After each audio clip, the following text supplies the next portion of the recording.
Okay, here are some of the finished soaps that we're going to make today, and this is the melt and pour method of soap making, and it's pretty much exactly that. It's really, really easy.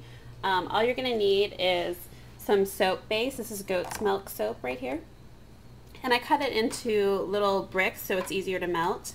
And you also need a colored brick or a drop of color, which they sell at the store.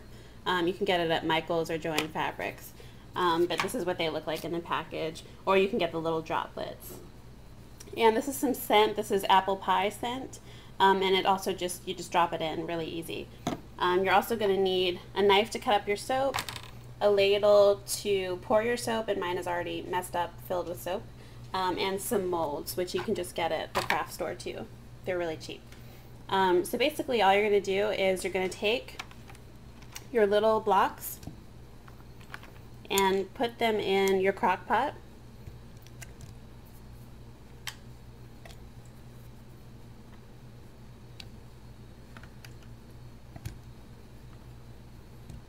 And I've already got some soap started already underneath it, but the new soaps are the brand new white bricks.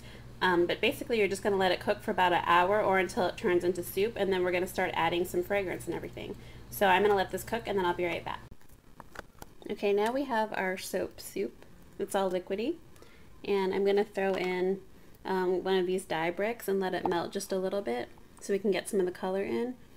And I've also got a cap full of the fragrance that I'm just going to dump in. And I'm going to go ahead and mix those two things around. And I'm going to leave the dye brick in for another few minutes until it gets the color that I want it to be. Then I'm going to scoop the dye brick out because the brick is basically just wax in a color. So I basically want it to melt just a little bit, and then I'm going to take it out. I'll be right back. Okay, now we've got the soup-like consistency, and you're just going to grab some of it in the spoon and drop it into the mold.